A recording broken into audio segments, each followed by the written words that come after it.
Voilà, bonsoir valeureux, c'est-à-dire téléspectateurs de l'ONG Assistance Humanitaire d'Urgence sur la page de Mariam Touré, journaliste. Nous sommes à Serré, c'est notre maman, la maman qui est là, qui était alitée à l'hôpital régional Mamou. On est venu, c'est-à-dire constater l'évolution des travaux du projet de construction de cette maison que vous voyez. À peine 2 semaines, 15 jours, c'est-à-dire nous sommes vers la finition de cette maison. Imaginez seulement 15 jours et voici l'évolution des travaux. Toujours, c'est-à-dire les maçons sont là, sont en train de faire le greffissage, ce qu'on attendait. Je pense qu'aujourd'hui, ils ont atteint les 50% ou les 90% de ce greffissage. On va aller visiter ensemble la maison. Voilà. On a tiré les golles. Ah, non, on faut tirer. Ah, on faut tirer. Ah, ça reste. Voilà, on a un Siboudé, ONG Assistance Humanitaire d'Urgence de Wontirika chantier. Serré donc kilomètre 7 ka Biromeng, donc Andi. Be nene be de won internande du suudu do ara wanno wirton ni sondu woni ko wodi modja ko tawata dum do ko balde sappo e joyi wadi bila men fuddi golle den hande haray crétissage on tele makaya siga lanni haray tol wadama plafo wadama haray ko lutti hande kadi ko crefu gol derga kanyum e wadugol karoje den kanyum e peinture e kurion haray be do kanno jokkiti do golle den on jaram e kam fala kayal ano ayfi ah golle de na yawde wodi ke buy buri on waaway ga sugo londe tum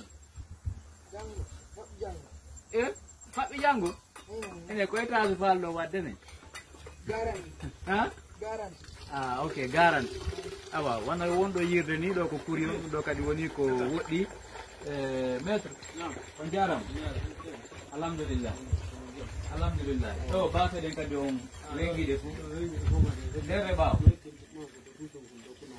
abafu bafa duso maintenant wana chambre jidi kuma nama ah voilà ok c'est pas de problème no soki ne ah bo joni monta dum do rey e watanda to gol der ga wada visite aware ko yete men ko golle hondum masuno be luttiri gani ni um hedo ga ko wada ko lo betongo ko der ga voilà dum non kadi waway lannu go londe tum ah no ba fel ndi andano arde ni no ata ni tan dum tan no jango non kadi on seno to jango ngara inshallah d'accord ara dum so ngari jango ko chambre ni bare dum do yori jango waway uditu gol ka non ara be do wadi ka do ni ya ka do asabi dum no soka ni soka kan ni ah ok ni kala tum ada sabi il y a pas de problème ni wada he joni hawa président on mais ara bindo ngene to sabi jeli inshallah je hein ara jamu kadi meden abdi voilà on va revisiter et visiter ensemble l'alentour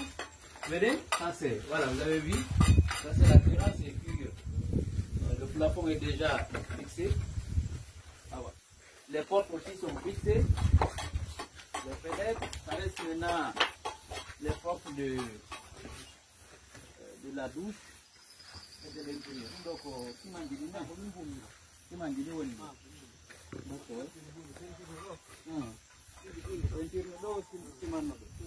voilà, oui, voilà.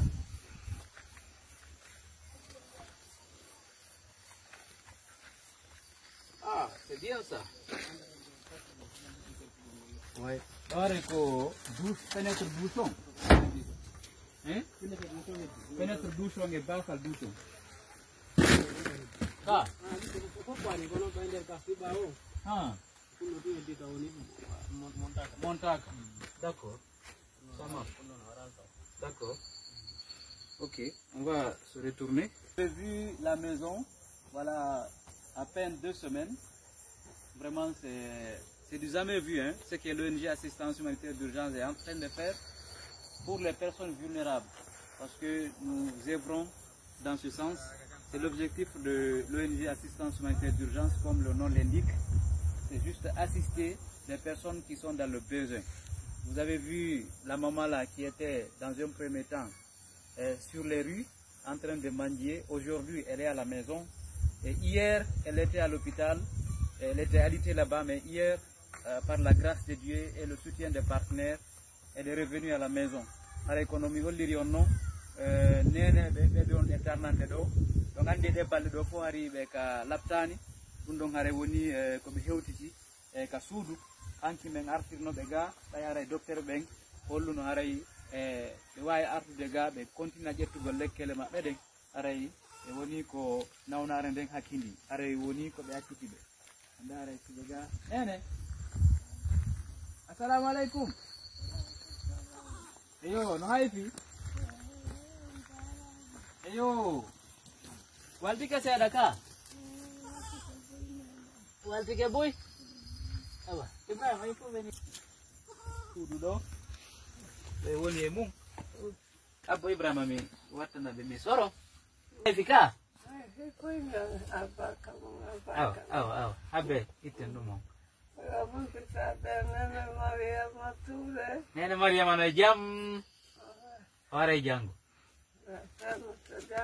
janngo hewti nani waltike noon ka wallahi ɗo no ɗo de e ñande naago tum ka ko ɗum woni moodi mon joni ka haɗe gandidira hande noon no seedi e ñande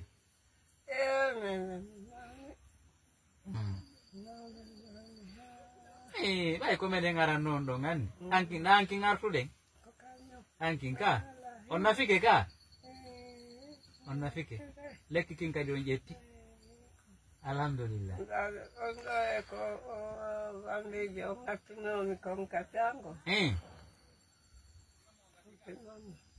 kono ɓurti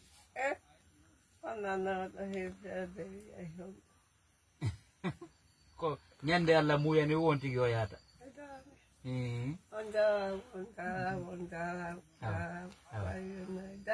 awa nani mo e jam koto ballo ne jam mo yetta on nani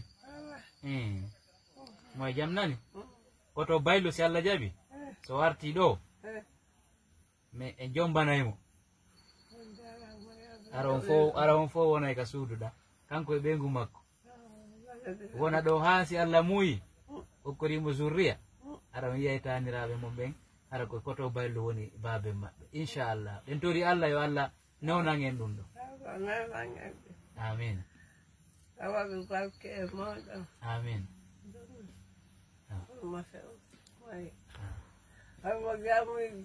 amin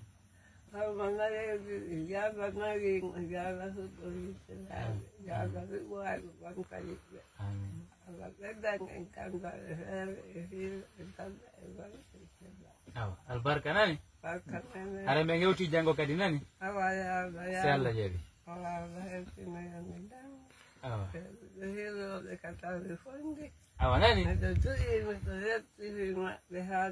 awa nani awa nani albarka wala hari ɗen wondi ɗo e ka nene ɗo ɗen arno ƴewtagol ɓe ƴewto kadi golle ɗen no woni feƴƴirde ga ɓay haray e so min nangi golle ma haray min ƴewto haray mi weltanike partenaire ɓe ɓen fou e wallitiɓe men ɓen ko fewti e fi waɗugol ndu suudu ɗo e dankagol e nene ɗo haray mi ɓeɗe weltani o moƴƴo yo Allah ɓeydu e joddi Allah waɗan on joddi aljanna ɓeyda ko wonɗon iwde vraiment ɓay haray ko ɗum ɗon tu minen kadi mi wawata haray fewtugol Allah toromo ko fewti fi golle ko on ɗo waɗitade nde mojjobere ONG assistance humanitaire d'urgence par ce que ko onon partenaire ɓen woni wallitade men menen min ara si min fotti e jama o wona tampuɓe ɓe wona sifa ɓe ɗo min waɗa min huwa faabo e mon Allah walli e waɗi vraiment komin landi o wo komin huwi wo faabe e mon onon partenaire ɓen on wallitoto men e hoore sutura e hoore kadi haray e ɗo waɗiri fi Allah haray meɗe weltani o moƴƴa si Allah muuyi min arta kadi e moɗon ñande o ñande min hewta ɗo min dara konno projet o woni feƴƴirde ko fewti suundun